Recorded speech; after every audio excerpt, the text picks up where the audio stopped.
Pergi kamu dasar anak bandel. Siapa yang mengundang kamu? Jangan ikut makan di sini. Sana minta makan sama ibumu yang gak berguna itu. Di hari syukuran rumah barunya, di depan seluruh keluarga besar, ibu mertua dan adik iparku meneriaki putriku yang baru berumur 7 tahun. Besok pagi, pembalasanku akan datang dalam bentuk sebuah surat yang membuat mereka teriak histeris, karena isi surat itu adalah... Sebelum ceritanya dimulai, silahkan tulis di kolom komentar dari daerah mana saja teman-teman yang menonton cerita ini. Jangan lupa like dan subscribe agar channel ini bisa semakin berkembang dan bisa mempersembahkan cerita yang lebih menarik lagi. Rumah baru itu berdiri megah di ujung jalan. Cat putih gadingnya berkilau di bawah sinar matahari sore, memantulkan citra kesuksesan dan kebanggaan pemiliknya. Pagar besi tempa yang gagah terbuka lebar, menyambut para tamu yang datang silih berganti. Dari dalam, terdengar gelak tawa dan alunan musik lembut yang berpadu dengan aroma gulai daging sapi serta opor ayam yang menguar dari dapur. Hari ini adalah hari syukuran rumah baru Ibu Lilis. Sebuah pencapaian yang ia pamerkan dengan sukacita kepada seluruh keluarga besar dari pihak putranya, Rudy. Setiap sudut rumah ia ceritakan asal-usul perabotnya, setiap keramik ia sebutkan harganya, seolah ingin memastikan semua orang tahu betapa tinggi status sosialnya sekarang. Di tengah kemeriahan itu, sesosok tubuh mungil berjalan mendekat dengan langkah sedikit ragu. Namanya Elsa, gadis kecil berusia 7 tahun dengan mata bulat besar yang memancarkan kepolosan. Ia mengenakan gaun merah muda terbaiknya, rambutnya dikepang dua dengan rapi oleh dirinya sendiri. Di tangannya, ia memegang sebuah kado kecil, terbungkus kertas warna-warni dan pita yang sedikit miring, hasil karyanya semalaman. Ayah dan ibunya, Rudy dan Karina, tidak bisa datang. Panggilan tugas darurat dari rumah sakit tempat mereka bekerja sebagai tenaga medis merenggut mereka dari perayaan keluarga ini. Namun, Karina berpesan pada Elsa untuk tetap datang, membawa hadiah, dan mewakili kehadiran mereka. Rumah nenek kan dekat. Sayang. Sampaikan salam selamat dari ibu dan ayah. Ya, begitu pesan ibunya lewat telepon tadi siang. Elsa melangkah masuk ke halaman, matanya berkeliling mencari wajah yang ia kenal. Beberapa bibi dan paman menyapanya sekilas, mengusap kepalanya sambil lalu, kemudian kembali larut dalam obrolan mereka. Elsa merasa sedikit terasing, tapi ia teringat pesan ibunya. Dengan langkah mantap, ia menghampiri neneknya, Ibu Lilis, yang sedang menjadi pusat perhatian. Nenek, panggil Elsa dengan suara pelan sambil menyodorkan kado di tangannya. Ini dari Elsa. Selamat untuk rumah barunya. Ibu Lilis menoleh, senyum lebarnya sedikit memudar saat melihat Elsa. Ia mengambil kado itu tanpa antusias, meletakkannya begitu saja di atas meja terdekat seolah itu adalah barang tak berharga. Oh, kamu datang sendiri? Mana ibu dan ayahmu itu? Sibuk terus? Sampai acara penting keluarga saja tidak datang, ujarnya dengan nada sinis yang cukup keras untuk didengar beberapa orang di sekitarnya. Elsa hanya menunduk. Ibu dan ayah ada pasien darurat, Nek. Alasan saja, sahut Jihan, adik Rudy, yang berdiri di samping ibunya. Ia memandang Elsa dari atas ke bawah dengan tatapan tidak suka. Selalu begitu. Lebih penting orang lain daripada keluarga sendiri. Elsa tidak tahu harus menjawab apa. Ia hanya diam, memilin ujung gaunnya. Suasana hatinya yang semula ceria mulai meredup. Ia mencoba mencari tempat duduk di sudut, mengamati kemeriahan pesta dari jauh. Perutnya mulai berbunyi. Aroma makanan yang lezat membuatnya menelan ludah. Ia melihat anak-anak sebayanya, para sepupunya, berlarian sambil membawa piring berisi nasi dan lauk pauk. Mereka tertawa riang, sesekali saling menyuapi. Elsa ingin sekali bergabung, tapi ia terlalu malu untuk mengambil makanan sendiri. Ia menunggu, berharap ada yang menawarinya. Tapi menit-menit berlalu, dan tak seorang pun memperhatikannya. Akhirnya, saat waktu makan malam tiba, para tamu dewasa mulai mengambil piring. Meja prasmanan yang panjang itu dipenuhi berbagai hidangan yang tampak begitu menggiurkan. Ibu Lilis berdiri di dekat meja itu, melayani beberapa kerabat yang dianggapnya penting dengan senyum ramah. Melihat itu, Elsa memberanikan diri. Mungkin ini saatnya. Dengan perut yang keroncongan, ia berjalan pelan mendekati meja prasmanan. Ia baru saja akan meraih sebuah piring ketika suara keras neneknya menggelegar, menghentikan seluruh aktivitas di ruangan itu. Mau apa kamu di situ? Semua mata sontak tertuju pada Elsa. Gadis kecil itu membeku di tempat. Tangannya masih terulur di udara. Wajah Ibu Lilis tampak merah padam karena marah. Siapa yang menyuruhmu mengambil makanan? Lanjut Ibu Lilis dengan suara yang lebih keras. Elsa menarik tangannya kembali, tubuhnya gemetar. Elsa, lapar, Nek. Jawaban polos itu bukannya menimbulkan iba, malah menyulut amarah Ibu Lilis lebih besar lagi. Wanita itu seolah menemukan panggung untuk menunjukkan kekuasaannya.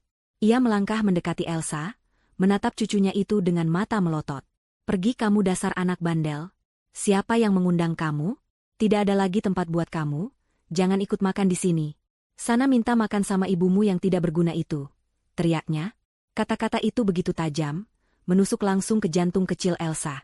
Ruangan yang tadinya ramai mendadak hening sesaat, lalu pecah oleh suara tawa. Bukan tawa bahagia, melainkan tawa cemoohan. Beberapa sepupu dan kerabat suami yang lain tertawa terbahak-bahak, seolah baru saja menyaksikan sebuah lelucon yang sangat lucu. Mereka memandang Elsa yang berdiri pucat pasi dengan tatapan merendahkan. Tidak ada satupun yang membela. Tidak ada satupun yang merasa kasihan. Hati Elsa hancur berkeping-keping. Rasa lapar di perutnya hilang, digantikan oleh rasa sakit yang luar biasa di dadanya. Air mata mulai menggenang di pelupuk matanya. Ia ingin lari, tapi kakinya seolah terpaku di lantai. Saat itulah Jihan maju. Tanpa berkata apa-apa, ia mencengkeram lengan kecil Elsa dengan kasar. Cengkeramannya begitu kuat hingga Elsa meringis kesakitan. Kamu itu merepotkan saja seperti ibumu. Sana pulang. Desis Jihan tajam, lalu mulai menyeret Elsa keluar dari rumah. Elsa tidak bisa berbuat apa-apa. Ia diseret melewati kerumunan keluarga yang menatapnya dengan senyum mengejek. Ia bisa mendengar bisik-bisik dan tawa mereka mengiringi langkahnya. Jihan tidak melepaskan cengkeramannya sampai mereka berada di luar pagar. Ia mendorong tubuh mungil Elsa hingga anak itu nyaris terjatuh. Jangan kembali lagi, bentak Jihan sebelum membanting pintu pagar besi itu hingga menimbulkan suara dentuman yang keras. Elsa ditinggal sendirian di luar, dalam kegelapan malam yang mulai turun. Tangisnya pecah tak tertahankan. Isakannya terdengar pilu, bercampur dengan suara musik dari dalam rumah yang kini terdengar seperti sebuah siksaan. Dengan langkah gontai, ia berjalan pulang. Jarak rumahnya yang tidak jauh terasa seperti berkilo-kilometer. Setiap langkah terasa berat, diiringi oleh bayangan wajah-wajah yang menertawakannya. Setibanya di rumah yang sepi, ia langsung menuju dapur. Rasa lapar dan sakit hati bergejolak di dalam dirinya. Ia melihat sebungkus mie instan di atas meja. Dengan tangan gemetar dan pandangan yang kabur karena air mata, ia mencoba memasaknya sendiri. Ia menyeret sebuah kursi kecil untuk bisa menggapai kompor. Ia kesulitan menyalakan api, beberapa kali jarinya nyaris terbakar. Ia berhasil merebus air, memasukkan mie, dan menuangkannya ke dalam mangkuk dengan susah payah. Sambil duduk sendirian di meja makan yang besar, ia menyantap mie panas itu. Kuah mie yang asin bercampur dengan air matanya yang terus mengalir deras. Setiap suapan terasa begitu menyakitkan, mengingatkannya pada penghinaan yang baru saja ia terima. Ia makan dalam diam, hanya suara isak tangisnya yang memecah kesunyian rumah. Di tengah kesedihannya yang mendalam, tiba-tiba ia mendengar suara dering ponsel dari dalam kamar ibunya. Itu adalah nada dering khusus untuk panggilan video dari Karina. Ibunya pasti ingin melihat kemeriahan pesta dan melihatnya bersenang-senang. Seketika, tangis Elsa berhenti, digantikan oleh kepanikan. Detik itu, Elsa seolah tersambar petir. Suara dering ponsel ibunya terasa seperti alarm bahaya. Ia tidak boleh membiarkan ibunya tahu. Ibunya sedang bekerja keras menyelamatkan nyawa orang lain, ia tidak boleh menambah bebannya dengan kesedihannya. Dengan gerakan cepat, ia meletakkan mangkuk mienya, berlari ke wastafel dan membasuh wajahnya yang sembab dengan air dingin. Ia mengusap matanya yang merah dengan punggung tangannya, mencoba menghapus semua jejak air mata. Ia menarik napas dalam-dalam beberapa kali, berusaha menenangkan isak tangis yang masih tersangkut di tenggorokannya. Ia berlari ke kamar, meraih ponsel ibunya yang tergeletak di atas tempat tidur. Di layar, foto wajah Karina yang tersenyum cerah muncul di samping tombol hijau untuk menerima panggilan video. Dengan jari gemetar, Elsa menggeser tombol itu.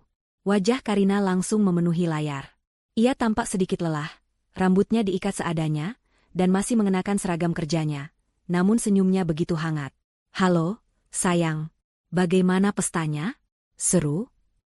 Elsa memaksakan seulas senyum di bibirnya, senyum yang terasa kaku dan perih. Ia sengaja mengarahkan kamera ponsel sedikit ke atas, ke arah langit-langit kamar, agar ibunya tidak bisa melihat wajahnya dengan jelas. "Halo, Ibu." Seru sekali. Jawabnya dengan suara yang ia usahakan terdengar ceria, meskipun ada getaran kecil yang tidak bisa ia sembunyikan. "Wah, syukurlah kalau begitu. Elsa sudah makan? Makan yang banyak? Ya, pasti enak-enak masakannya nenek. kata Karina lagi, suaranya terdengar riang di antara suara-suara samar pengumuman dari pengeras suara rumah sakit. Jantung Elsa berdebar kencang. Pertanyaan itu tepat mengenai lukanya. Sudah, Bu. Sudah makan banyak sekali. Enak sekali. Elsa berbohong. Setiap kata terasa seperti duri yang menggores tenggorokannya. Ia menelan ludah, mencoba menghilangkan rasa sakit itu. Di sini ramai sekali, Bu. Sampai sinyalnya agak susah. Lanjutnya, mencari alasan untuk posisi kamera yang aneh. Di seberang sana, di tengah hiruk-pikuk unit gawat darurat, Karina sedikit mengerutkan keningnya. Sebagai seorang ibu, ia memiliki kepekaan yang tajam terhadap anaknya. Ia bisa merasakan ada sesuatu yang janggal dari suara Elsa. Getaran kecil itu, jeda sesaat sebelum menjawab, semuanya terasa tidak biasa. Namun, ia tidak mau merusak suasana hati putrinya. Mungkin Elsa hanya terlalu bersemangat. Oh, begitu. Ya sudah, tidak apa-apa. Ibu senang mendengarnya. Sampaikan salam ibu untuk nenek, Jihan, dan semuanya, ya. Ibu mungkin akan pulang sedikit larut malam ini, ada banyak sekali pasien. Elsa jangan tidur terlalu malam, oke? Iya, Ibu.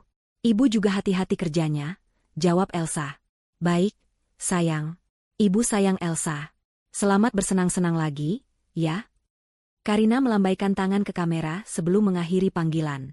Layar ponsel kembali gelap. Seketika itu juga, topeng keceriaan yang dipasang Elsa runtuh. Tubuhnya luruh ke lantai, dan tangis yang sedari tadi ia tahan meledak tanpa suara. Ia memeluk lututnya, menggigit bibir bawahnya agar isakannya tidak terdengar. Ia merasa begitu sendirian. Bohong kepada ibunya terasa lebih menyakitkan daripada diusir oleh neneknya. Sementara itu, di rumah sakit, Karina meletakkan ponselnya dengan perasaan yang tidak tenang. Naluri seorang ibu berteriak di dalam hatinya bahwa ada sesuatu yang tidak beres. Ia mencoba menepis perasaan itu, menyalahkan kelelahannya. Ia harus kembali fokus pada pekerjaannya. Ia mencoba menghubungi Rudy, suaminya, yang ia tahu sedang berada di ruang operasi untuk tindakan bedah yang rumit. Tentu saja, panggilannya tidak diangkat. Perasaan cemas yang tak tertahankan itu mulai menggerogoti konsentrasinya. Beberapa jam berlalu. Karina baru saja selesai menangani seorang pasien kecelakaan lalu lintas ketika salah seorang rekan perawatnya menghampiri. Karina, kamu tidak ikut ke acara syukuran mertuamu? Kelihatannya seru sekali, kata perawat itu sambil menunjukkan layar ponselnya. Tidak sempat, Rina. Ada apa memangnya? Tanya Karina. Ini, ada kiriman video di grup keluarga besar suamimu. Sepupunya Rudy yang unggah, sepertinya. Pestanya meriah, ujar perawat itu, tidak menyadari dampak dari kata-katanya. Karina jarang sekali membuka grup WhatsApp keluarga besar suaminya. Grup itu lebih sering diisi oleh Ibu Lilis dan Jihan yang memamerkan barang-barang baru, atau mengeluhkan hal-hal sepele. Namun, didorong oleh perasaan cemasnya yang sejak tadi tidak hilang, ia membuka aplikasi itu. Ia menemukan kiriman video terbaru, durasinya sekitar 1 menit, dengan judul, Keseruan di Rumah Baru. Dengan perasaan campur aduk, Karina menekan tombol putar. Awalnya, video itu menunjukkan suasana pesta yang meriah, persis seperti yang ia bayangkan. Kamera menyorot meja prasmanan yang penuh makanan, lalu beralih ke para tamu yang sedang tertawa. Jantungnya berdebar sedikit lebih kencang saat kamera menyorot putrinya, Elsa, yang sedang berjalan mendekati meja makan. Lalu, momen mengerikan itu pun terekam dengan jelas. Karina melihat dengan mata kepalanya sendiri bagaimana ibu mertuanya membentak Elsa. Ia mendengar dengan telinganya sendiri teriakan, "Pergi kamu dasar anak bandel." Dan, "Sana minta makan sama ibumu yang tidak berguna itu." Ia melihat bagaimana seluruh ruangan meledak dalam tawa, menertawakan putrinya yang berdiri ketakutan. Puncaknya, ia menyaksikan dengan ngeri bagaimana Jihan, adik iparnya, mencengkeram lengan Elsa dan menyeretnya keluar rumah seperti anak anjing. Video itu berakhir dengan suara pintu pagar yang dibanting keras, diikuti oleh tawa kemenangan dari beberapa orang. Ponsel di tangan Karina bergetar hebat. Napasnya tercekat di tenggorokan. Dunia di sekelilingnya seolah lenyap. Suara UGD yang bising mendadak senyap. Yang ada hanyalah suara teriakan ibu mertuanya, tawa para kerabat, dan bayangan wajah putrinya yang pucat pasi. Amarah, rasa bersalah, dan sakit hati yang luar biasa membanjiri dirinya seperti gelombang tsunami. Amarah pada perlakuan keji keluarganya.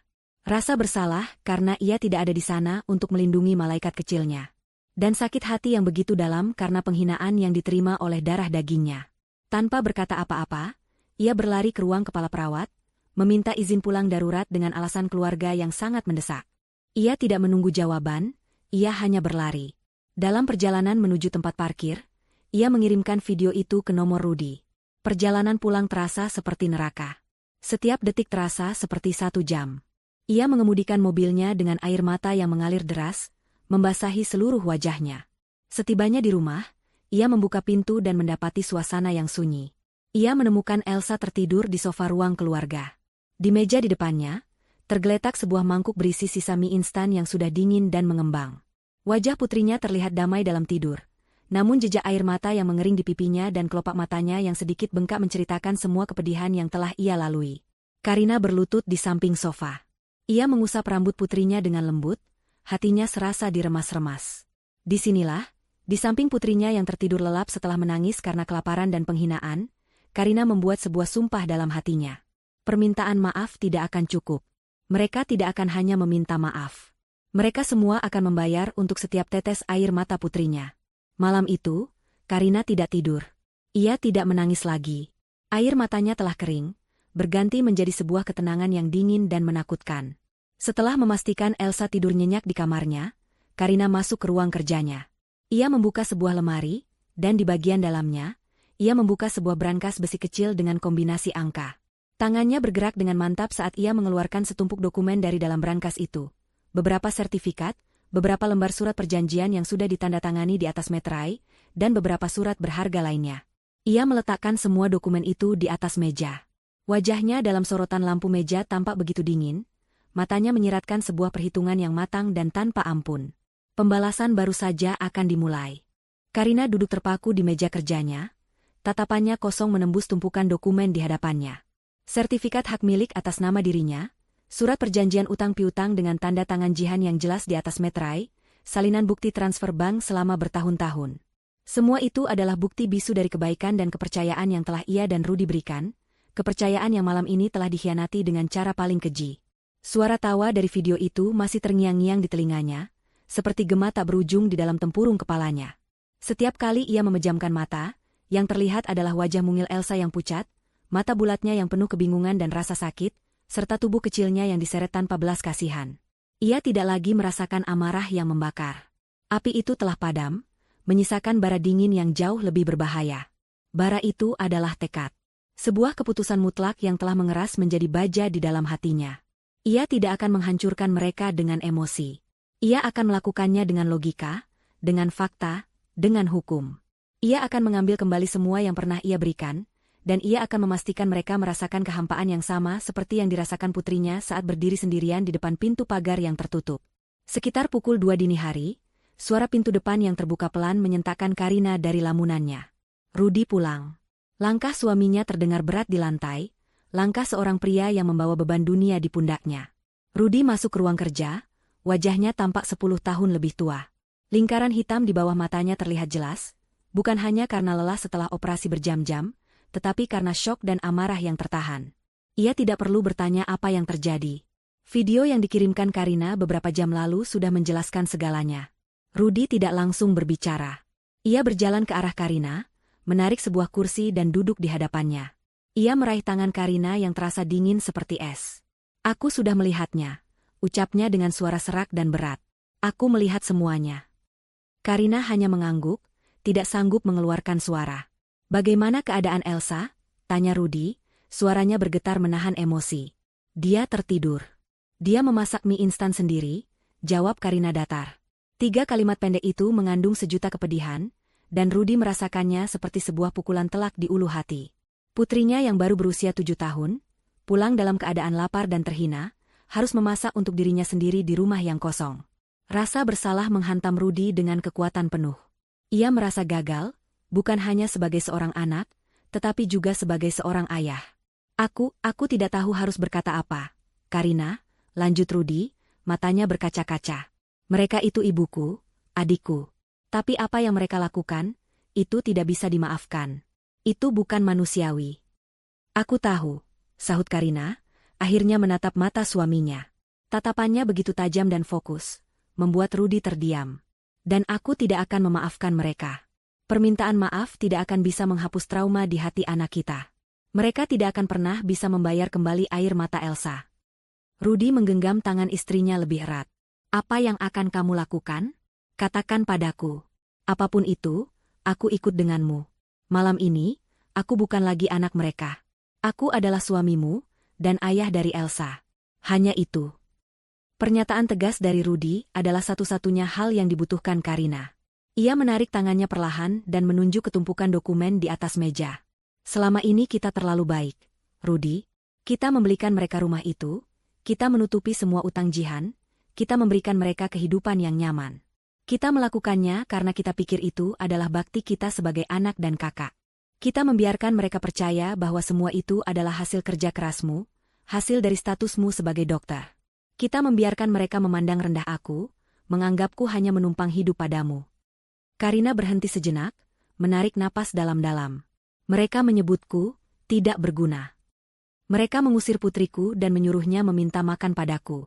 Baik, aku akan menunjukkan pada mereka betapa bergunanya aku. Ia kemudian menjelaskan rencananya secara rinci.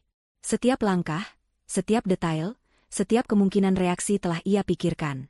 Ia akan menggunakan senjata yang paling mereka banggakan, yaitu materi dan status sosial, untuk meruntuhkan mereka.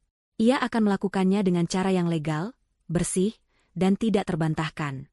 Rudy mendengarkan dalam diam, rahangnya mengeras karena amarah, namun di matanya terpancar kekaguman pada ketegaran dan kecerdasan istrinya. Ini bukan lagi Karina yang ia kenal, wanita lembut yang selalu mengalah demi menjaga keharmonisan keluarga. Ini adalah seekor singa betina yang terluka, yang siap melakukan apa saja untuk melindungi anaknya. Lakukan apa yang harus kamu lakukan, Karina, kata Rudy dengan suara mantap setelah Karina selesai menjelaskan. Jangan ragu sedikit pun. Aku ada di belakangmu, 100%.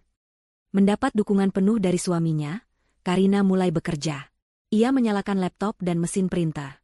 Dengan gerakan yang efisien dan tanpa emosi, ia mulai menyusun surat somasi. Ia tidak menggunakan bahasa yang berbunga-bunga atau penuh amarah. Ia menggunakan bahasa hukum yang dingin dan kaku, mengutip pasal-pasal yang relevan, menyatakan kepemilikan sah atas properti tersebut, dan memberikan tenggat waktu yang jelas untuk pengosongan. Ia melampirkan salinan sertifikat rumah yang sudah dilegalisir. Selanjutnya, ia mencetak rincian tagihan utang Jihan. Setiap rupiah tercatat dengan rapi, lengkap dengan tanggal dan keterangan. Ia melampirkan salinan surat perjanjian yang dulu ditandatangani Jihan saat meminjam uang untuk modal butik yang akhirnya bangkrut. Butik yang sama yang pakaiannya selalu Jihan pamerkan seolah itu adalah hasil kerja kerasnya sendiri. Semua dokumen itu ia masukkan ke dalam sebuah amplop coklat besar. Sebelum menutupnya, ia mengambil secari kertas catatan kecil dan sebuah pulpen.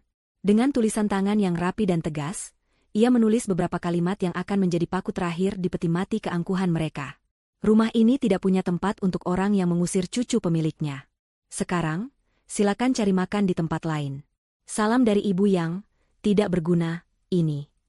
Ia memasukkan catatan kecil itu ke dalam amplop, lalu merekatkannya dengan lem yang kuat. Semuanya sudah siap. Paket berisi keadilan dan pembalasan itu tergeletak di atas meja, terasa berat bukan hanya karena tumpukan kertas di dalamnya, tetapi juga karena beban penderitaan yang menjadi pemicunya. Karina menatap amplop itu, lalu menoleh ke arah Rudy. Mereka tidak perlu berkata apa-apa lagi. Malam yang panjang itu telah menyatukan mereka dalam sebuah tujuan yang sama. Hati mereka mungkin hancur, tetapi dari kepingan-kepingan itu, telah lahir sebuah kekuatan baru yang tak akan bisa dipatahkan lagi. Langit di ufuk timur baru saja memamerkan semburat warna kelabu pucat ketika Karina menyalakan mesin mobilnya. Udara pagi terasa dingin dan tajam, menusuk hingga ke tulang. Jalanan kota masih lengang, hanya diterangi oleh lampu-lampu jalan yang mulai redup, seolah enggan menyerah pada fajar yang akan datang. Karina mengemudi dengan tenang, tangannya mencengkeram kemudi dengan mantap.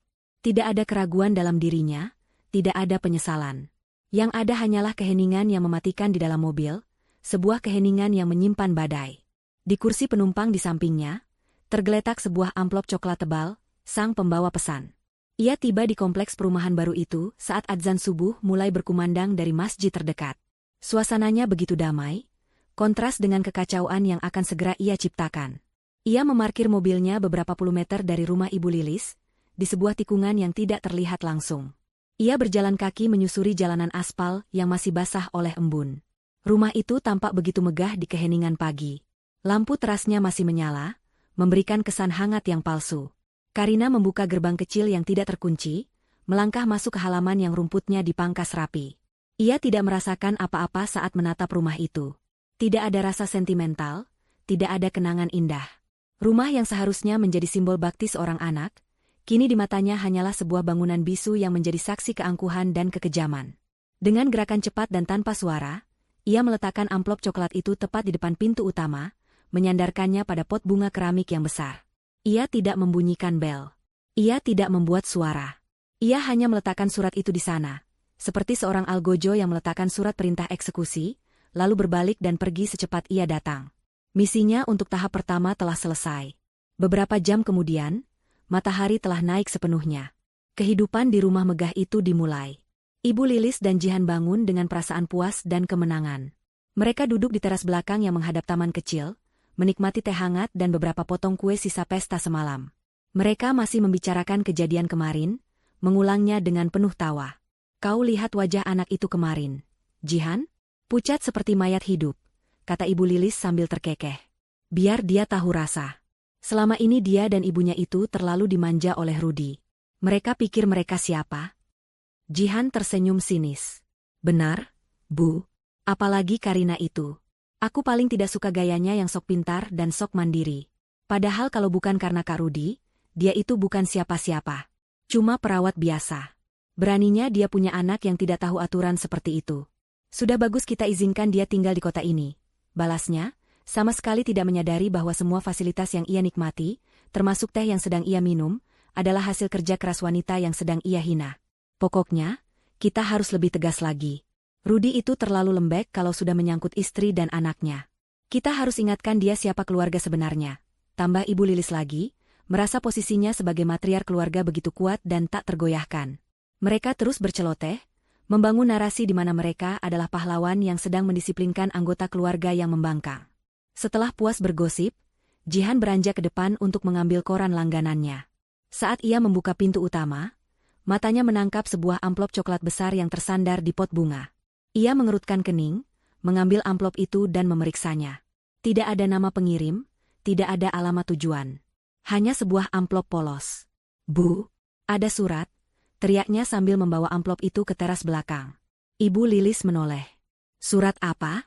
Dari siapa? Tidak tahu, tidak ada namanya.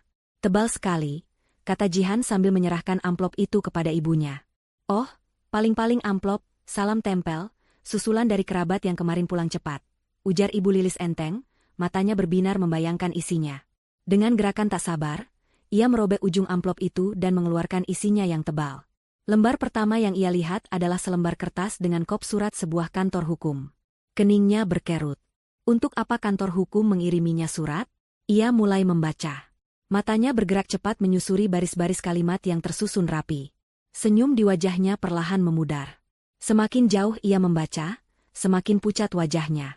Kata-kata seperti, pemilik sah, sertifikat hak milik atas nama Karina, perintah pengosongan, dan, tenggat waktu 14 hari, melompat-lompat dari kertas itu, menusuk matanya seperti jarum.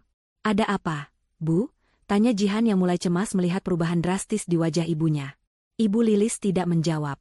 Tangannya mulai gemetar. Ia menarik keluar lembaran lain dari dalam amplop. Salinan sertifikat tanah.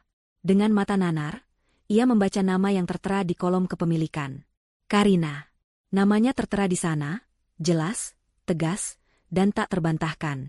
Lalu ia melihat lembaran-lembaran berikutnya. Rincian utang adiknya, Jihan. Lengkap dengan salinan tanda tangannya. Dan terakhir, secari kertas kecil dengan tulisan tangan yang ia kenali sebagai tulisan tangan menantunya. Ia membaca kalimat terakhir itu dalam hati. Salam dari ibu yang tidak berguna, ini. Darah seolah surut dari wajahnya. Dunia di sekelilingnya berputar. Suara tawa kemenangannya tadi pagi kini berubah menjadi gema yang mengejeknya. Teh hangat yang ia minum terasa seperti racun di perutnya. Cangkir yang ada di tangannya terlepas, jatuh ke lantai keramik dan pecah berkeping-keping. Suaranya memekakan telinga di keheningan yang tiba-tiba mencekam. Jihan merebut kertas-kertas itu dari tangan ibunya yang lemas.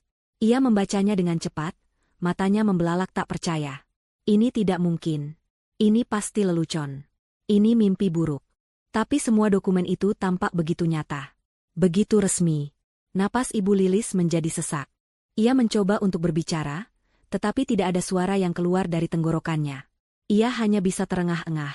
Wajahnya yang pucat kini berubah menjadi merah padam, lalu kembali pucat seperti kapas. Ia mencengkeram dadanya. Dan kemudian, sebuah suara keluar dari mulutnya. Bukan kata-kata. Bukan teriakan marah. Melainkan sebuah jeritan histeris yang melengking tinggi, penuh dengan kengerian, keterkejutan, dan ketakutan murni. Jeritan itu merobek kedamaian pagi di kompleks perumahan itu, membuat beberapa tetangga yang mendengarnya sampai keluar rumah karena penasaran. Kehancuran mereka telah tiba, diantarkan dalam sebuah amplop coklat di waktu fajar. Jeritan histeris Ibu Lilis adalah suara retakan pertama dari sebuah dunia yang mulai pecah. Itu bukan sekadar teriakan, melainkan raungan seekor binatang yang terluka, penuh dengan ketidakpercayaan dan kengerian. Jihan, yang sama terkejutnya, segera menghampiri ibunya yang terkulai lemas di kursi. Wajah ibunya yang biasa dipoles riasan mahal kini pucat pasi seperti kertas. Matanya membelalak menatap kosong ke arah dokumen yang berserakan di lantai. Ibu kenapa? Tenang, Bu. Jihan mencoba menenangkan, meskipun tangannya sendiri gemetar hebat. Ia memunguti lembaran-lembaran surat itu, membacanya sekali lagi, berharap ia salah lihat, berharap ada satu kata atau kalimat yang bisa membantah kenyataan pahit ini. Tapi tidak ada. Semuanya terlalu nyata. Kop surat dari kantor hukum ternama di kota itu. Salinan sertifikat hak milik yang tampak otentik, lengkap dengan nomor seri dan stempel resmi. Lalu surat perjanjian utang, dengan tanda tangan basahnya sendiri yang ia ingat betul saat membubuhkannya beberapa tahun lalu, sebuah tanda tangan yang ia anggap formalitas belaka dari kebaikan kakaknya. Dan yang paling menyakitkan, catatan kecil dari Karina. Setiap hurufnya terasa seperti bara api yang membakar kulitnya. Ini tidak mungkin, desis Jihan, lebih pada dirinya sendiri. Perempuan itu pasti memalsukan semuanya. Dia tidak mungkin punya uang sebanyak ini. Ini pasti akal-akalan dia untuk menakut-nakuti kita. Ibu Lilis, yang mulai mendapatkan kembali sedikit kesadarannya, mencengkeram lengan putrinya. Benar, ini palsu. Karina itu licik. Dia pasti sudah merencanakan ini sejak lama. Dia penyihir. Dia sudah mengguna-gunai Rudy. Racau Ibu Lilis, matanya liar mencari-cari pembenaran. Penolakan adalah benteng pertahanan pertama mereka. Mereka tidak bisa menerima kenyataan bahwa wanita yang selama ini mereka anggap berada di bawah telapak kaki mereka ternyata adalah pemilik panggung sandiwara ini. Mereka selalu percaya bahwa Rudy adalah sumber kekayaan, sang pangeran yang beruntung mendapatkan restu mereka. Karina hanyalah pelengkap, seorang perawat biasa yang beruntung dinikahi dokter hebat, yang seharusnya selamanya bersyukur dan tunduk. Logika mereka yang bengkok mulai bekerja. Ini pasti konspirasi. Karina pasti telah menipu Rudy, memaksanya menandatangani surat-surat tanpa sepengetahuannya. Ya, itu pasti penjelasannya. Rudy adalah korban di sini, sama seperti mereka. Dengan pemikiran itu, kepanikan mereka berubah menjadi amarah yang meledak-ledak. Telepon Rudy. Sekarang juga, perintah Ibu Lilis dengan suara gemetar. Suruh dia pulang. Suruh dia ceraikan perempuan ular itu. Jihan segera meraih ponselnya dan menekan nomor kakaknya. Nada sambung terdengar, panjang dan menyiksa. Tidak diangkat. Jihan mencoba lagi, dan lagi, dan lagi. Setiap nada sambung yang tak terjawab terasa seperti pukulan palu ke kepala mereka. Dia tidak mengangkatnya. Seru Jihan frustrasi. Terus telepon. Jangan berhenti. Jihan beralih ke pesan singkat. Jarinya menari-nari di atas layar dengan kasar, mengetikkan rentetan pesan penuh amarah, tuduhan, dan makian. Kak Rudy di mana? Pulang sekarang. Istrimu sudah gila. Dia mau mengusir kita dari rumah ini. Dia memalsukan surat-surat. Kakak sudah diguna-gunai sama dia. Sadar, Kak. Dia itu ular. Kalau kakak tidak pulang dan mengurus perempuan itu, jangan anggap kami keluarga lagi. Di rumahnya, Rudy duduk di samping Karina, menatap layar ponselnya yang terus bergetar. Ia membaca setiap pesan yang masuk dengan ekspresi dingin. Setiap kata kasar yang ditujukan untuk istrinya, hanya semakin memperkuat keyakinannya bahwa keputusan mereka sudah benar. Karina melirik ke arah suaminya. Biarkan saja, ujarnya tenang. Mereka sedang menggali lubang kubur mereka sendiri. Di rumah baru yang terasa seperti neraka, keheningan dari seberang sana membuat Ibu Lilis dan Jihan semakin histeris. Ketiadaan respons dari Rudy menghancurkan teori mereka bahwa Rudy adalah korban. Keheningan itu menyiratkan sesuatu yang lebih mengerikan, keterlibatan. Dia tahu, bisik Ibu Lilis, suaranya nyaris tak terdengar. Rudi tahu soal ini. Dia membiarkan istrinya melakukan ini pada kita. Kenyataan itu menghantam mereka seperti badai. Mereka bukan korban konspirasi, mereka adalah target. Ini bukan penipuan, ini adalah pembalasan. Jihan, didorong oleh keputusasaan, mencoba menelepon sekali lagi. Kali ini, di luar dugaan, panggilannya diangkat. Halo, suara Rudi terdengar datar dan tanpa emosi. Kak Rudi, teriak Jihan seketika, suaranya melengking. Akhirnya kakak angkat juga. Kakak harus pulang sekarang. Istri iblismu itu. Jaga bicaramu, Jihan, potong Rudi dengan nada dingin yang menusuk. Seketika Jihan terdiam. Ia belum pernah mendengar kakaknya berbicara seperti itu padanya. Tapi kepanikannya lebih besar dari rasa takutnya. Bagaimana aku bisa jaga bicara? Perempuan itu mau mengusir kami dari rumah ini. Rumah yang kakak berikan untuk ibu. Dia bilang ini rumahnya. Dia bahkan menagih utang-utangku. Kakak tahu ini, kan? Kakak tega melakukan ini pada ibu dan adikmu sendiri hanya demi perempuan tidak berguna itu. Sembur Jihan, air matanya mulai mengalir.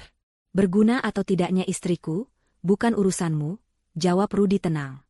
Dan soal rumah itu, tanyakan saja pada pemiliknya langsung. Jawaban itu membuat Jihan semakin kalap. Logikanya lenyap, digantikan oleh emosi buta. Ia mengeluarkan ancaman terakhir, kartu truf yang menurutnya paling kuat, yang selalu menjadi kebanggaan keluarga mereka. Pokoknya aku tidak mau tahu. Kakak harus ceraikan perempuan itu. Kakak itu dokter hebat di Rumah Sakit Medika Jaya, rumah sakit paling bergengsi di kota ini. Kakak bisa dapat yang lebih baik. Jangan sampai karir kakak hancur gara-gara dia. Ibu dan aku bisa saja datang ke sana dan menceritakan semuanya pada direkturmu. Biar semua orang tahu betapa buruknya kelakuan istrimu. Ancam Jihan, napasnya terengah-engah. Ia yakin ancaman ini akan membuat kakaknya berpikir ulang. Menjatuhkan karir adalah pukulan terberat bagi seorang pria. Di seberang telepon, keheningan sesaat. Jihan mengira kakaknya sedang gentar. Tapi kemudian, ia mendengar sesuatu yang tidak ia duga. Sebuah tawa kecil. Tawa dingin yang meremehkan. Karierku hancur? Suara Rudi terdengar lagi, kali ini diwarnai nada geli yang menakutkan. Justru kalian yang akan hancur. Silakan saja datang ke rumah sakit. Aku yakin, direktur di sana akan sangat senang bertemu dengan kalian. Klik. Panggilan terputus. Jihan menatap layar ponselnya dengan nanar. Ancaman pamungkasnya tidak hanya gagal, tetapi juga ditertawakan. Kata-kata terakhir Rudi menggema di kepalanya, terdengar seperti sebuah undangan sekaligus sebuah peringatan. Undangan menuju kehancuran mereka sendiri. Kepanikan yang sesaat mereda kini kembali dengan kekuatan 1000 kali lipat, mencekik leher mereka tanpa ampun. Sambungan telepon yang diputus secara sepihak oleh Rudi meninggalkan keheningan yang memekakan di teras rumah itu. Jihan masih memegang ponselnya dengan tangan gemetar, sementara Ibu Lilis menatapnya dengan pandangan kosong. Tawa dingin Rudi di akhir percakapan tadi terasa lebih menakutkan daripada teriakan marah. Itu adalah tawa seseorang yang memegang semua kartu, yang sedang menonton lawan mainnya menggertak dengan tangan kosong. Dia menertawakan kita, bisik Jihan, matanya membelalak tak percaya. Anak durhaka. Desis Ibu Lilis, amarahnya kembali tersulut, menutupi rasa takut yang mulai merayap di hatinya. Dia sudah benar-benar diracuni oleh perempuan itu. Dia pikir kita akan diam saja? Dia pikir kita akan menyerah begitu saja? Setelah kejutan awal mereda, mekanisme pertahanan mereka yang paling terasa mulai mengambil alih, menyalahkan orang lain dan memanipulasi situasi. Mereka tidak bisa menerima bahwa ini adalah konsekuensi dari perbuatan mereka sendiri terhadap Elsa. Dalam pikiran mereka adalah korban. Korban dari menantu yang tidak tahu diuntung, dan korban dari anak laki-laki yang telah melupakan akarnya. Kita tidak bisa melawan mereka berdua saja, kata Ibu Lilis, otaknya mulai bekerja menyusun strategi. Kita harus membuat seluruh keluarga tahu kelakuan mereka. Kita harus membuat mereka malu. Tekanan dari keluarga besar akan membuat Rudi sadar. Ini adalah senjata andalan mereka. Selama bertahun-tahun, mereka telah menguasai seni bergosip dan menyebar pengaruh di antara kerabat. Mereka tahu siapa yang harus dihubungi, cerita apa yang harus disampaikan, dan air mata buaya mana yang harus diteteskan untuk mendapatkan simpati. Mereka memulai kampanye mereka. Telepon pertama ditujukan kepada adik perempuan Ibu Lilis, seorang bibi yang terkenal paling mudah terhasut dan paling nyaring suaranya. Dengan isak tangis yang dibuat-buat, Ibu Lilis menceritakan versinya sendiri. Sebuah kisah tragis tentang seorang ibu yang diusir dari rumah yang dihadiahkan oleh putranya sendiri, oleh menantu serakah yang telah memalsukan dokumen. Ia melukiskan Karina sebagai monster haus harta yang telah berhasil mencuci otak Rudy. Tentu saja, ia sama sekali tidak menyinggung soal pengusiran Elsa. Bagian itu dihapus bersih dari narasinya. Seperti yang diduga, sang bibi langsung terbakar amarah. Apa? Kurang ajar sekali perempuan itu. Tidak tahu berterima kasih. Akan bibi sampaikan ini ke semua orang. Dalam waktu kurang dari 1 jam, berita itu menyebar seperti api di rumput kering. Grup WhatsApp keluarga besar yang tadinya sepi mendadak ramai seperti pasar. Pesan-pesan masuk bertubi-tubi, menciptakan badai digital yang sempurna. Keluarga itu pun terbelah menjadi 3 kubu. Kubu pertama, yang terbesar, adalah pendukung setia Ibu Lilis.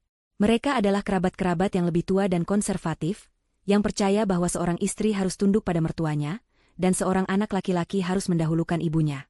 Mereka tanpa tedeng aling-aling langsung menghujat Karina dan Rudy. Dasar istri tidak tahu diri. Dikasih hati minta jantung. Rudy itu anak baik, pasti sudah dipelet sama istrinya. Kualat kamu, Rudy, melawan ibumu sendiri. Kubu kedua adalah mereka yang selama ini diam-diam tidak menyukai kesombongan Ibu Lilis dan Jihan. Mereka tidak secara terbuka membela Karina, tetapi mereka menikmati drama ini dari pinggir lapangan. Mereka mengirimkan pesan-pesan bernada prihatin yang palsu kepada Ibu Lilis, sambil di saat yang sama menyebarkan gosip ini lebih luas lagi dengan tambahan bumbu-bumbu versi mereka sendiri. Mereka menikmati jatuhnya sang ratu. Dan kubu ketiga, kubu yang paling kecil, adalah mereka yang lebih rasional. Beberapa sepupu Rudy yang lebih muda dan lebih mengenal karakter Karina merasa ada yang aneh dengan cerita ini. Karina yang mereka kenal adalah wanita yang tenang, cerdas, dan tidak pernah mencari masalah. Mereka sulit percaya Karina bisa melakukan hal sekeji itu tanpa alasan yang sangat kuat. Namun, suara mereka tenggelam dalam kebisingan mayoritas. Melihat dukungan yang mengalir deras di grup, Ibu Lilis dan Jihan merasa di atas angin. Mereka berhasil. Mereka telah menciptakan opini publik yang menyudutkan Rudy dan Karina. Lihat kan, Bu, kata Jihan dengan senyum penuh kemenangan. Semua orang di pihak kita. Cepat atau lambat, Kak Rudy pasti tidak akan tahan dengan tekanan ini. Dia pasti akan datang memohon maaf. Namun, hari berganti, dan tidak ada tanda-tanda Rudy akan menyerah. Sebaliknya, Rudy dan Karina memilih untuk diam 1000 bahasa. Mereka tidak membalas satupun pesan di grup. Mereka tidak mengangkat satupun telepon dari kerabat yang mencoba menengahi atau sekadar ikut campur. Keheningan mereka begitu mutlak, begitu solid, dan itu mulai terasa aneh. Itu bukanlah respons dari orang yang bersalah dan terpojok. Itu adalah respons dari orang yang tidak terpengaruh sama sekali. Rasa percaya diri Jihan dan Ibu Lilis mulai goyah. Tekanan yang mereka ciptakan seolah membentur sebuah dinding tak terlihat. Mereka membutuhkan langkah yang lebih drastis, sebuah serangan yang langsung menusuk ke jantung pertahanan lawan. Saat itulah Jihan teringat kembali pada percakapan terakhirnya dengan Rudy, dan tawa dingin kakaknya saat ia mengancam akan menghancurkan karirnya. Awalnya ia merasa takut, tetapi kini, didukung oleh suara-suara di grup keluarga, ancaman itu terasa seperti sebuah ide yang cemerlang. Bu, kata Jihan pada ibunya, aku tahu apa yang harus kita lakukan. Kita tidak bisa hanya menunggu. Kita harus menyerang mereka di titik terlemahnya. Kita akan lakukan apa yang aku bilang pada Kak Rudy. Kita akan datang ke rumah sakit Medika Jaya. Ibu Lilis menatap putrinya. Kamu yakin? Bagaimana kalau Rudy benar-benar marah? Dia sudah marah, Bu. Apalagi yang perlu kita takutkan? Balas Jihan dengan keyakinan baru. Kita akan datang sebagai ibu dan adik yang khawatir. Kita akan minta bertemu dengan direktur rumah sakit. Kita akan ceritakan bahwa Dr. Rudy, dokter andalan mereka, sedang dalam masalah keluarga yang pelik karena istrinya yang materialistis. Kita akan bilang kita khawatir ini akan mengganggu kinerjanya dan membahayakan pasien. Dengan begitu, pihak rumah sakit pasti akan turun tangan menekan Kak Rudy. Nama baik rumah sakit adalah segalanya bagi mereka. Mereka tidak akan membiarkan seorang dokter memiliki masalah pribadi yang bisa mencoreng citra mereka. Rencana itu terdengar begitu logis dan sempurna di telinga mereka yang dipenuhi amarah. Mereka akan membalikan keadaan, membuat Karina terlihat sebagai sumber masalah yang mengancam karir suaminya yang cemerlang. Ini adalah serangan pamungkas. Dengan semangat yang kembali menyala, mereka mulai bersiap-siap. Mereka memilih pakaian terbaik mereka, pakaian yang memberikan kesan sebagai keluarga terhormat yang sedang teraniaya. Ibu Lilis memoles riasannya dengan hati-hati, memastikan ia terlihat prihatin namun tetap berwibawa. Jihan menata rambutnya, mempersiapkan argumen-argumen yang akan ia sampaikan. Mereka berdua kini dipenuhi oleh kemarahan yang benar.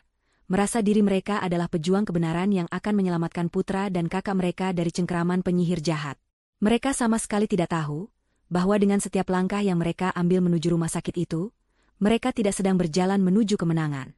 Mereka sedang berbaris rapi menuju sebuah perangkap yang telah disiapkan dengan sempurna.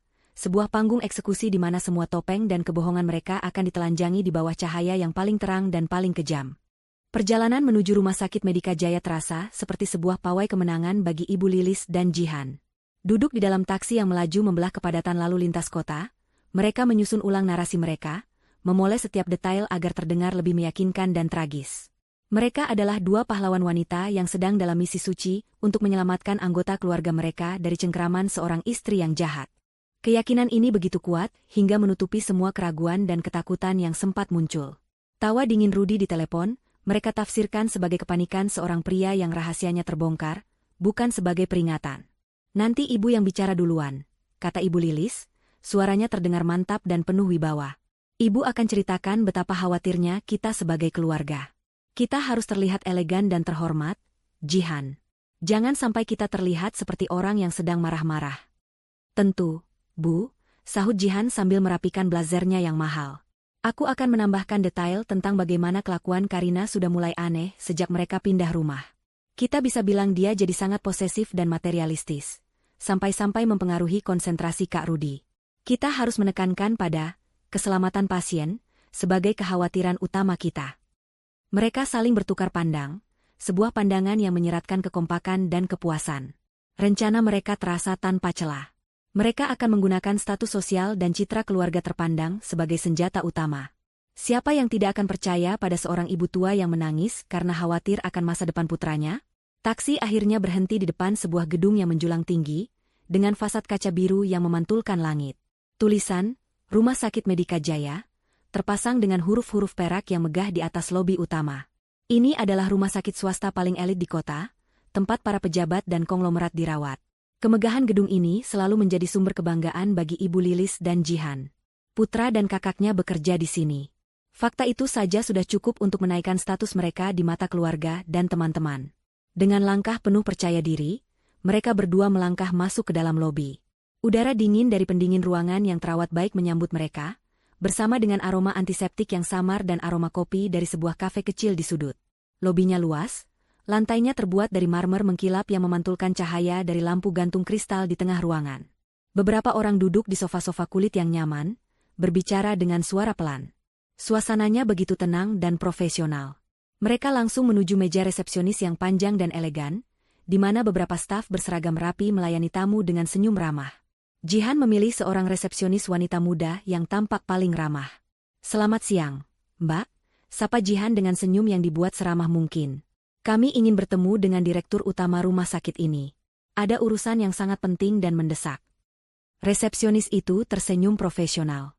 "Selamat siang, Ibu. Apakah sudah ada janji sebelumnya?" "Belum," jawab Jihan cepat. "Tapi ini menyangkut salah satu dokter terbaik di sini. Kami yakin Bapak Direktur pasti ingin mendengar langsung dari kami." Resepsionis itu sedikit mengerutkan kening, namun tetap menjaga kesopanannya. "Mohon maaf, Ibu. Biasanya untuk bertemu dengan direktur harus membuat janji terlebih dahulu. Boleh saya tahu urgensinya mengenai apa?" Saat itulah Ibu Lilis maju. Ia memasang ekspresi paling sedih dan prihatin yang bisa ia kumpulkan. "Mbak, tolonglah mengerti," ujarnya dengan suara yang sedikit bergetar. "Kami ini ibu dan adik dari Dr. Rudi, spesialis bedah andalan di rumah sakit ini. Saya yakin Mbak kenal." Nama Dr. Rudi memang cukup dikenal. Resepsionis itu mengangguk kecil. "Benar, Ibu. Saya tahu Dr. Rudi. Nah, putra saya itu sedang dalam masalah besar. Masalah keluarga yang sangat pelik, yang disebabkan oleh istrinya. Kami sangat khawatir ini akan berdampak pada kinerjanya saat menangani pasien. Ini menyangkut nama baik Rumah Sakit Medika Jaya. Tolong, sampaikan pada Bapak Direktur. Katakan saja, ini dari keluarga Dr. Rudi," tutur Ibu Lilis dengan intonasi yang sempurna, seolah ia sedang berakting dalam sebuah sinetron. Argumen itu ternyata cukup efektif.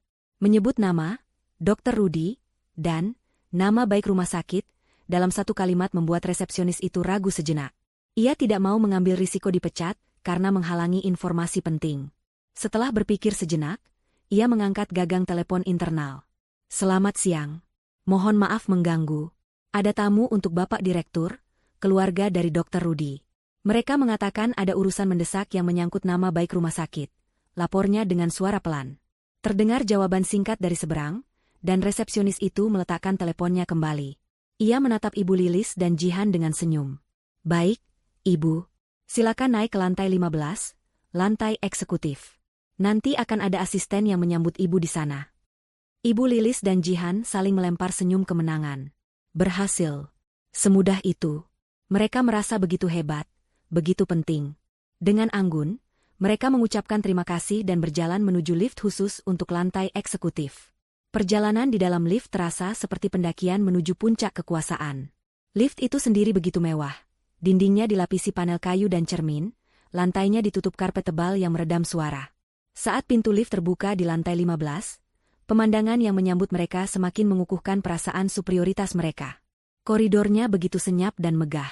Dindingnya dihiasi lukisan-lukisan abstrak karya seniman ternama, lantainya dilapisi karpet berwarna biru tua yang mewah. Aroma bunga lili segar menguar dari sebuah vas besar di sudut. Seorang wanita muda berpenampilan profesional dan efisien menyambut mereka di depan lift. Selamat siang, Ibu Lilis, Ibu Jihan. Saya asisten direktur. Silakan ikuti saya, Bapak Direktur sudah menunggu. Kata-kata, sudah menunggu, membuat dada mereka semakin membusung. Tentu saja direktur akan menunggu mereka. Mereka adalah keluarga dari dokter andalannya. Mereka berjalan di belakang asisten itu, melewati beberapa pintu kayu jati dengan plakat nama berwarna keemasan. Akhirnya, mereka berhenti di depan sebuah pintu ganda yang paling besar di ujung koridor. Plakat di pintu itu bertuliskan, Direktur Utama. Sang asisten mengetuk pintu 2 kali dengan pelan, lalu membukanya. Silakan masuk, Ibu. Ibu Lilis dan Jihan melangkah masuk ke dalam ruangan yang luar biasa besar dan mewah. Satu sisi dindingnya terbuat dari kaca dari lantai hingga langit-langit, menyajikan pemandangan panorama kota yang spektakuler. Perabotannya terbuat dari kayu solid yang gelap dan kulit asli. Semuanya tampak begitu mahal dan berkelas. Namun, perhatian mereka langsung tertuju pada satu objek di tengah ruangan. Sebuah kursi direktur dari kulit hitam yang tinggi, yang saat itu sedang membelakangi mereka, menghadap ke jendela besar. Seseorang duduk di kursi itu, siluetnya terlihat samar karena cahaya dari luar.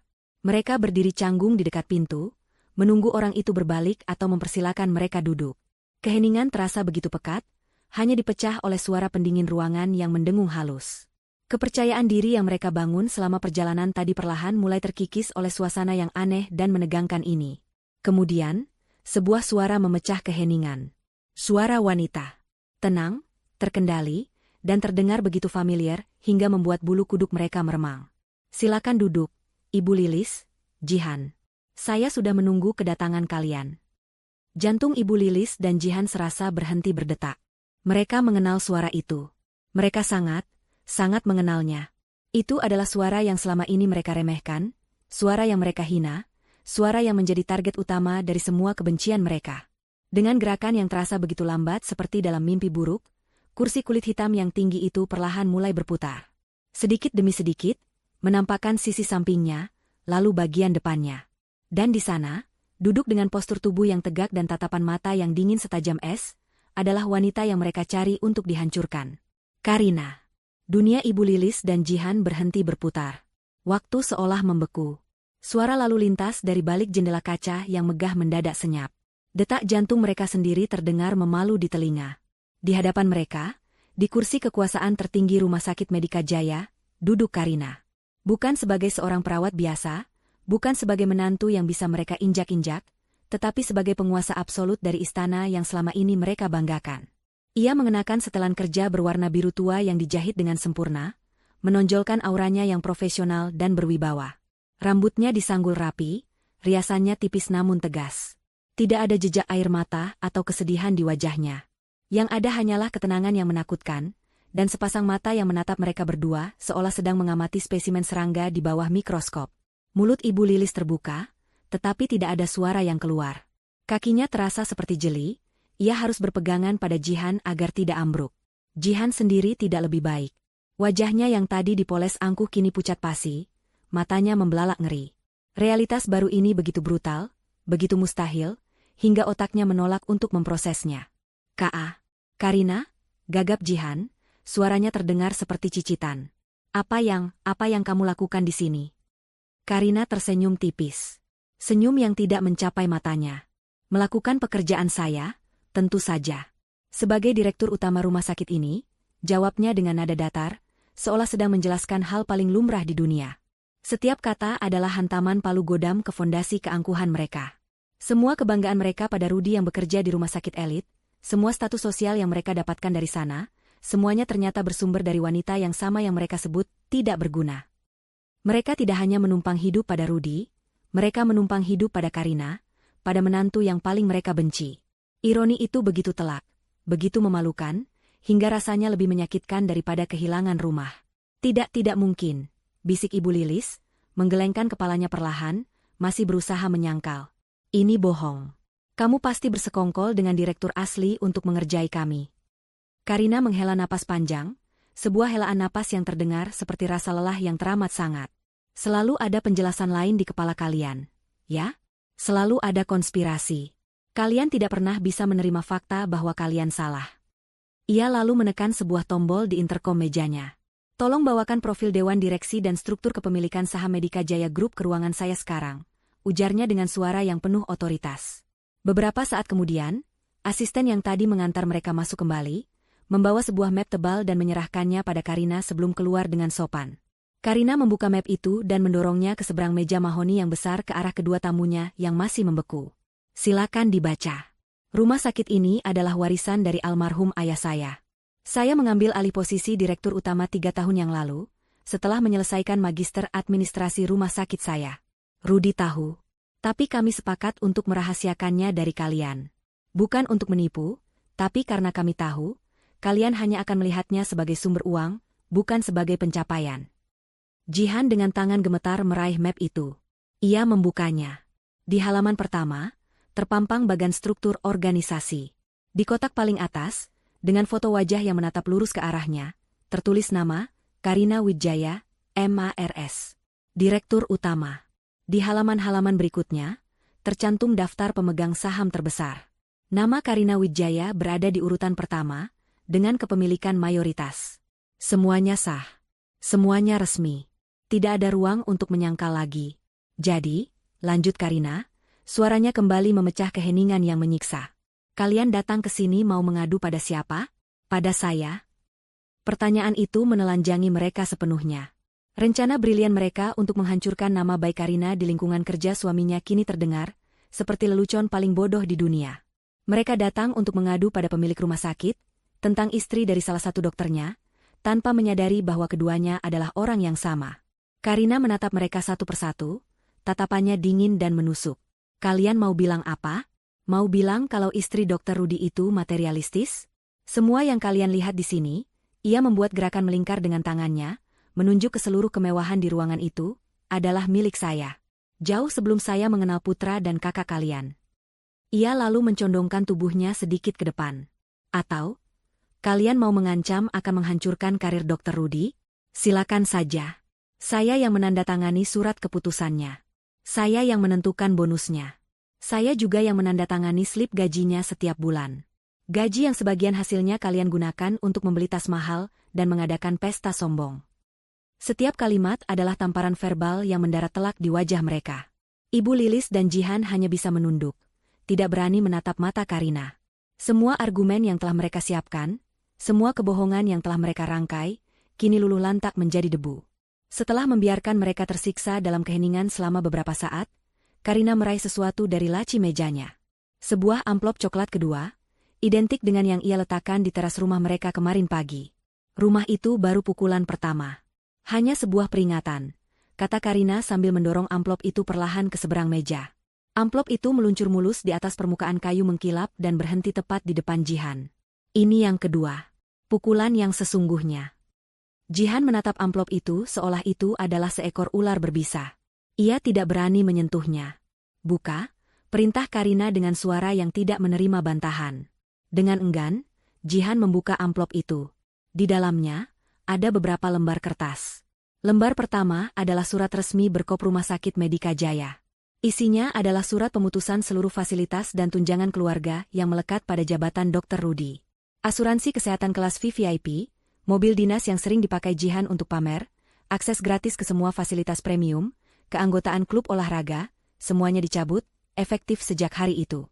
Lembar kedua lebih menyakitkan. Itu adalah salinan laporan keuangan pribadi Rudy dan Karina. Di sana tertera dengan jelas bahwa sebagian besar aset, termasuk rumah yang mereka tempati sekarang dan beberapa investasi lain, dibeli dari rekening atas nama Karina. Gaji Rudy sebagai dokter memang besar, tetapi tidak seberapa dibandingkan dengan penghasilan dan kekayaan Karina. Selama ini, mereka hidup dari kemurahan hati Karina, bukan dari kehebatan Rudy semata. Selama ini kalian menikmati semua itu tanpa sadar. Jelas Karina, suaranya tetap datar tanpa emosi. Kalian menghina sumber dari semua kemewahan yang kalian pamerkan. Kalian meminum air dari sumur yang kalian ludahi setiap hari. Sekarang, sumur itu sudah saya tutup. Ibu Lilis akhirnya mengangkat wajahnya. Tidak ada lagi kemarahan atau keangkuhan di sana. Hanya ada keputusasaan murni. Air mata mulai mengalir di pipinya yang pucat. Karina, tolong jangan lakukan ini, mohonnya dengan suara parau. Kami minta maaf. Kami benar-benar minta maaf. Jihan pun ikut menangis. Iya, Kak Karina, kami salah. Kami minta maaf sudah jahat pada Elsa. Tolong, maafkan kami. Permintaan maaf yang keluar karena terpojok, bukan karena penyesalan. Karina bisa melihatnya dengan jelas. Ia bersandar kembali ke kursinya, menatap mereka berdua dengan pandangan yang tak terbaca. Maaf? Kalian minta maaf sekarang? Di mana maaf kalian saat kalian menertawakan cucu dan keponakan kalian yang kelaparan? Di mana maaf kalian saat kalian menyeretnya keluar dari rumah? Permintaan maaf kalian tidak ada harganya. Terlambat.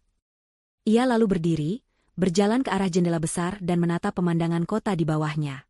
Kalian punya waktu 14 hari untuk mengosongkan rumah itu, dan 30 hari untuk Jihan mulai mencicil utangnya. Dan mulai hari ini, anggap saja kalian tidak pernah mengenal saya atau Rudy lagi. Pintu kami sudah tertutup untuk kalian. Selamanya. Ia berbalik menatap mereka untuk terakhir kalinya. Sekarang, silakan keluar dari ruangan saya. Saya punya banyak pekerjaan penting yang harus dilakukan. Kata-katanya begitu final, begitu mutlak. Tidak ada ruang untuk negosiasi. Tidak ada celah untuk memohon.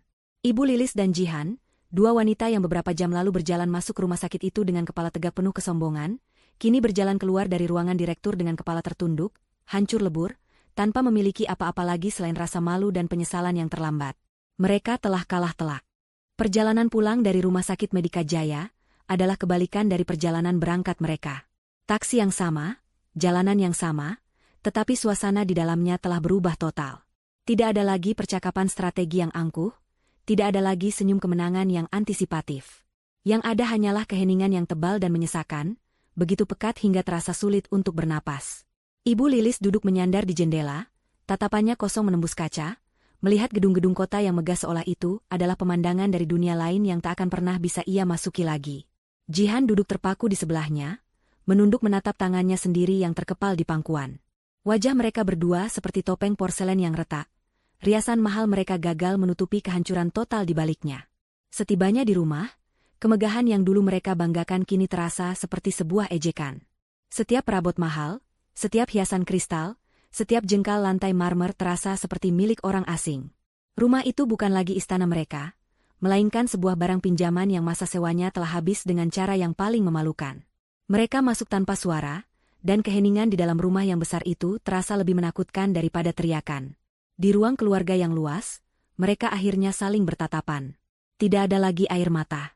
Yang tersisa hanyalah kepahitan dan kebutuhan untuk menyalahkan seseorang. Ini semua salahmu, desis Ibu Lilis. Suaranya serak dan penuh racun. Ia menunjuk Jihan dengan jari gemetar. Kalau saja kamu tidak hidup foya-foya, kalau saja kamu tidak punya banyak utang, Karina tidak akan punya senjata untuk menyerang kita. Kamu yang membuat kita berada di posisi selemah ini. Jihan, yang sedari tadi menahan emosinya, akhirnya meledak. Salahku? Salahku? Balasnya dengan suara melengking, tawanya terdengar sumbang dan histeris. Siapa yang dari dulu selalu memanas-manasi aku untuk membenci Kak Karina? Siapa yang selalu bilang kalau kita berhak mendapatkan semua ini karena Kak Rudy adalah anak ibu?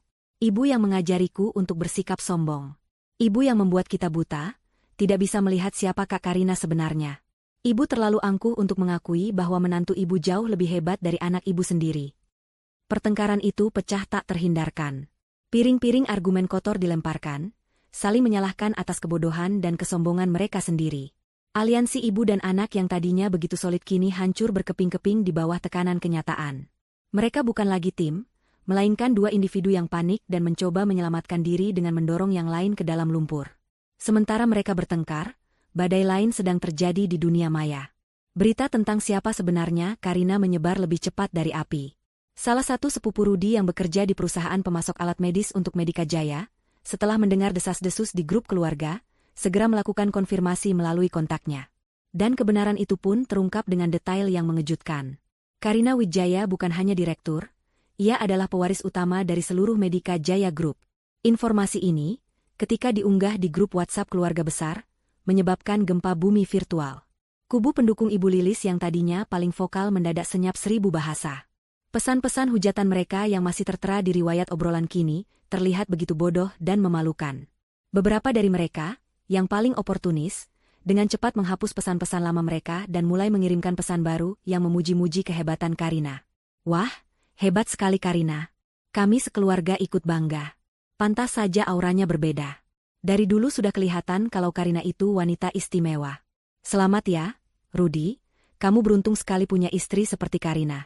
Gelombang dukungan berbalik arah dengan kecepatan 180 derajat.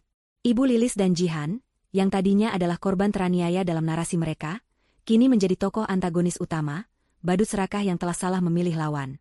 Simpati berubah menjadi cemoohan. Mereka menjadi bahan gunjingan terpanas. Setiap detail dari kesombongan mereka di masa lalu diungkit kembali dan ditertawakan. Kisah pengusiran Elsa, yang tadinya mereka sembunyikan, kini entah bagaimana ikut bocor dan menyebar, membuat citra mereka semakin hancur. Mereka yang dulu menertawakan Elsa, kini ditertawakan oleh seluruh keluarga besar. Hari-hari berikutnya adalah neraka di bumi. Tenggat waktu 14 hari terasa seperti hitungan mundur menuju eksekusi. Telepon mereka terus berdering, bukan lagi dari pendukung, tetapi dari penagih utang Jihan yang entah bagaimana mendengar kabar bahwa ia akan kehilangan sumber finansialnya. Mereka mencoba menjual perhiasan dan tas-tas mewah mereka, tetapi harga yang mereka dapatkan jauh di bawah harapan. Tidak cukup untuk menutupi bahkan sebagian kecil dari utang atau untuk menyewa tempat tinggal yang layak. Mereka berkeliling mencari rumah kontrakan, tetapi setelah terbiasa hidup di istana, semua rumah petak sederhana yang sesuai dengan anggaran mereka yang menipis terlihat seperti gubuk yang menyedihkan. Setiap kali mereka melihat sebuah rumah, bayangan kemegahan yang akan mereka tinggalkan selalu muncul, menusuk hati mereka dengan penyesalan yang tajam. Hari ke-14 akhirnya tiba. Pagi itu, sebuah truk pindahan besar berhenti tepat di depan rumah mereka. 2 orang pekerja berbadan tegap turun dan membunyikan bel, mengatakan bahwa mereka diutus oleh pihak pengacara Karina untuk membantu proses pengosongan. Tidak ada lagi ruang untuk negosiasi. Ini adalah akhir. Ibu Lilis dan Jihan duduk di lantai ruang tamu yang sudah setengah kosong, di antara tumpukan kardus berisi barang-barang mereka yang kini terasa tidak berharga. Semua kebanggaan mereka telah dilucuti, semua topeng mereka telah dilepas. Yang tersisa hanyalah 2 wanita parubaya dan muda yang putus asa, menghadapi kenyataan pahit bahwa mereka akan segera menjadi tunawisma. Tidak ada satupun kerabat yang menawarkan bantuan. Mereka benar-benar sendirian. Saat para pekerja mulai mengangkat sofa terakhir, ponsel Jihan yang tergeletak di lantai bergetar. Dengan enggan, ia melihat layarnya. Sebuah nama muncul di sana, nama yang selama 2 minggu ini tidak pernah menghubungi mereka, nama yang menjadi sumber sekaligus akhir dari semua penderitaan mereka. Kak Rudi. Jihan menatap ibunya dengan pandangan ragu. Ini mungkin sebuah panggilan untuk penghinaan terakhir. Atau mungkin secercah harapan. Dengan tangan gemetar, ia menekan tombol hijau dan mendekatkan ponsel itu ke telinganya. Halo, suara Rudi terdengar di seberang sana. Suaranya tidak hangat, juga tidak dingin. Hanya datar dan tegas. Suara seorang dokter yang menyampaikan diagnosis, bukan suara seorang adik atau anak. Jihan tidak tahu harus berkata apa. Ia hanya bisa bergumam lirih. Halo, Kak. Aku tahu hari ini adalah batas waktunya. Lanjut Rudi, tanpa basa-basi. Aku tidak menelepon untuk mengubah keputusan Karina. Keputusannya adalah keputusanku juga. Rumah itu, dan semua fasilitas yang kalian nikmati, sudah bukan hak kalian lagi. Itu sudah final. Harapan kecil di hati Jihan langsung padam. Ia menelan ludah yang terasa pahit. Lalu, untuk apa kakak menelepon? Terdengar helaan napas panjang dari Rudi. Aku tidak akan membiarkan ibu dan adikku hidup di jalanan. Itu akan menjadi aib bagiku juga, dan aku tidak akan bisa tidur nyenyak. Jadi, aku akan memberimu satu pilihan. Satu-satunya jalan keluar. Ibu Lilis yang mendengar percakapan itu merangkak mendekat, menempelkan telinganya ke ponsel Jihan, napasnya tertahan. Kalian tidak akan tinggal di kota ini lagi, kata Rudi dengan tegas. Kalian akan kembali ke desa, ke rumah peninggalan kakek. Rumah itu kosong, tapi masih layak huni. Aku akan membayar biaya transportasi dan memberimu sedikit uang bekal untuk bertahan hidup di bulan pertama. Setelah itu, kalian harus mandiri. Jihan terdiam, mencoba mencerna tawaran itu. Kembali ke desa? Desa terpencil tempat ayah mereka dibesarkan, tempat yang selalu mereka pandang rendah sebagai tempat orang-orang terbelakang? Seolah bisa membaca pikiran adiknya, Rudi menambahkan syarat yang paling berat. Tidak akan ada uang bulanan dari aku. Tidak sepeser pun. Jika kalian ingin makan, Jihan, kamu harus bekerja. Apa saja. Membantu di warung, bekerja di sawah, terserah. Ibu harus belajar berkebun di halaman belakang. Kalian akan belajar bagaimana rasanya mencari uang dengan keringat sendiri. Pilihannya hanya itu, atau kalian cari jalan sendiri di kota ini tanpa bantuanku sama sekali. Putuskan sekarang. Tidak ada pilihan lain. Di hadapan jurang tunawisma, kehidupan sederhana di desa terasa seperti sebuah anugerah, meskipun pahit. Dengan suara bergetar, Jihan menjawab, kami setuju, Kak. Bagus. Sebuah mobil akan menjemput kalian besok pagi. Kemasi barang secukupnya, kata Rudi sebelum menutup telepon. Keesokan harinya, sebuah mobil minibus sederhana menjemput mereka. Kepergian mereka begitu sunyi, kontras dengan pesta syukuran yang begitu meriah beberapa minggu lalu. Tidak ada yang mengantar, tidak ada lambaian tangan. Mereka meninggalkan kota yang pernah menjadi panggung kesombongan mereka dengan 2 koper berisi pakaian dan hati yang hancur. Beberapa bulan kemudian, pemandangan pun berganti. Di sebuah desa yang asri di kaki gunung, seorang wanita yang dulu modis kini terlihat cekatan melayani pembeli di sebuah warung makan sederhana. Tangannya yang dulu dihiasi cat kuku mahal, kini sibuk mencuci piring dan mengupas bawang. Itu adalah Jihan. Wajahnya seringkali tampak lelah, tetapi tidak ada lagi sorot mata sinis di sana. Di sebuah rumah panggung kayu yang sederhana, seorang wanita parubaya dengan rambut yang mulai memutih sedang menyangi rumput di kebun sayurnya. Tangannya yang dulu halus karena losion mahal kini kapalan dan kotor karena tanah. Itu adalah Ibu Lilis. Mereka jarang berbicara, tetapi mereka bekerja sama untuk bertahan hidup. Karma mereka bukanlah kemiskinan yang hina, melainkan sebuah kursus kehidupan yang dipaksakan, yang mengajarkan mereka tentang kerja keras dan kerendahan hati. Sementara itu, di kota, rumah megah di ujung jalan itu telah berubah. Karina dan Rudi memutuskan untuk tidak menjualnya. Mereka merenovasi total interiornya, mengganti setiap perabot, mengecat ulang setiap dinding, seolah ingin menghapus jejak energi negatif yang pernah ada. Rumah itu kini menjadi istana mereka yang sesungguhnya, dipenuhi oleh tawa dan kehangatan. Sore itu, di taman belakang yang kini dihiasi ayunan dan kebun bunga mawar, Karina sedang mendorong Elsa di ayunan. Rudi datang menghampiri mereka, membawa 3 gelas es limun. Ia duduk di rumput, memandangi istri dan anaknya dengan tatapan penuh cinta dan syukur. Aku dapat kiriman foto dari paman di desa, kata Rudi pelan sambil menunjukkan layar ponselnya pada Karina. Di layar itu, tampak sebuah foto buram. Jihan sedang tersenyum lelah sambil memberikan kembalian pada seorang pembeli, dan di latar belakang, terlihat Ibu Lilis sedang memanggul seikat singkong dari kebun. Karina menatap foto itu lama. Tidak ada rasa kemenangan di hatinya. Yang ada hanyalah sebuah perasaan lega yang mendalam, sebuah rasa keadilan yang telah menemukan jalannya sendiri. Ia mengunci ponsel suaminya dan tersenyum. Sudah, jangan dilihat lagi, ujarnya lembut. Itu bukan lagi urusan kita. Urusan kita sekarang adalah memastikan ayunan ini cukup tinggi untuk Elsa. Rudi tersenyum, mengerti. Ia menyimpan ponselnya dan mulai membantu mendorong ayunan Elsa lebih tinggi. Tawa riang Elsa membumbung ke udara, memenuhi taman dengan kebahagiaan murni. Mereka telah melewati badai yang mengerikan, tetapi kini mereka berdiri lebih kuat, lebih bersatu, dan lebih bahagia dari sebelumnya. Di atas puing-puing kebanggaan orang lain, mereka telah membangun kembali kedamaian keluarga kecil mereka, sebuah lembaran baru yang cerah dan penuh harapan.